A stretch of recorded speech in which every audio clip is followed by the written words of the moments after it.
Hello everyone, I hope you guys are doing great. Welcome back to another tutorial. In the previous part, we saw how to animate a video frame in the DaVinci Resolve and Fusion and added a text block.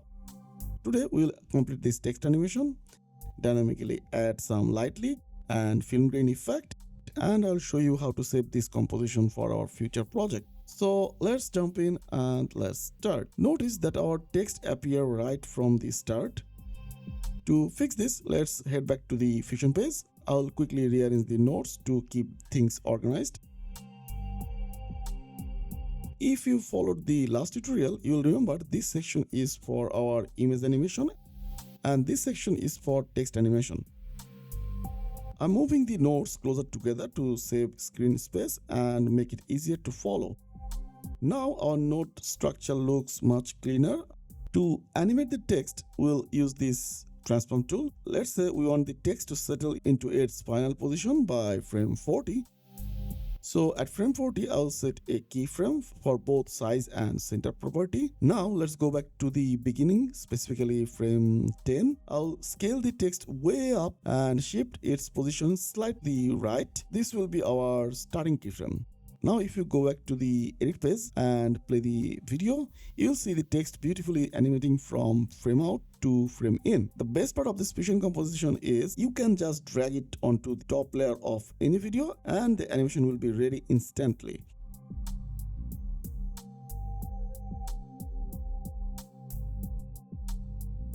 Let's look at another example.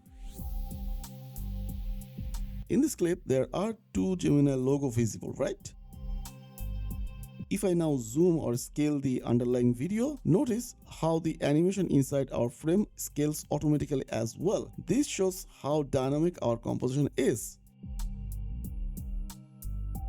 Just like in our original example, we can quickly add a fade out to the end of our new Fusion composition.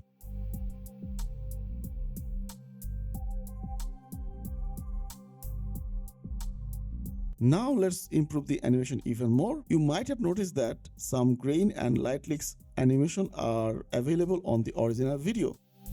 So let's see how to add those dynamically. Back in the Fusion page, we'll add a media in node and from the inspector set the media source to media pool. This allows us to load any footage into this node. I have already downloaded some light leak and film grain asset. I'll drag a film grain video into the media in node now.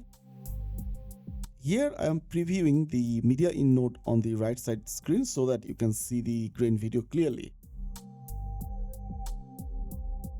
Now, as you might have guessed, we'll connect the output of this node to our main merge tool. This creates a new merge node and it looks black at the first because grain is sitting on top. To fix this, we can use the blending mode option. You can try different modes from here.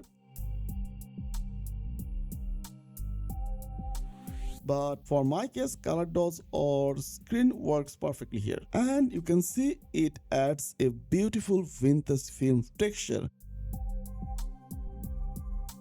By the way, you can enable or disable any node from here, or you can just press Ctrl P, which will also help you enable or disable any node. Now the grain is visible from the start, but I want this to fade in with the rest of the elements. We could use a brightness contrast node to animate the opacity.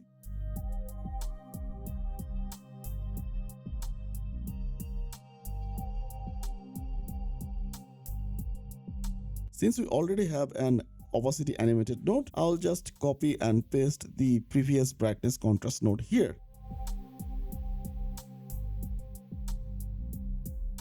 Now holding down the shift key and drag the brightness contrast node onto the line between media in and the merge tool, it will connect automatically. Now if you play the animation, you will see the grain appears after a couple of frames and it looks good now.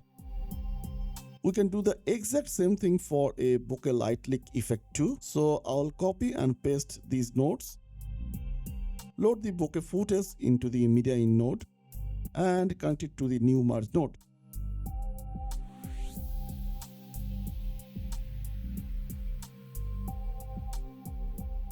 again it sits on the top, so we can change the blending mode again, and this time screen works for me, so you can try any other mode as well.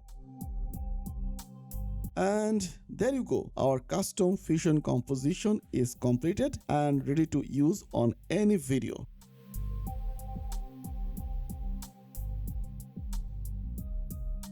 Finally, let's save this for the future project. You'll remember how we could just drag and drop our example from the media pool. To do that, with our new tool, simply drag the composition from the timeline into the media pool. And that's it. This is how easy to save the fusion composition. For this case, I'm going to call it video to frame. Now in any new timeline, you can just drop this onto a video and it will work instantly. Let me show you by creating a new timeline.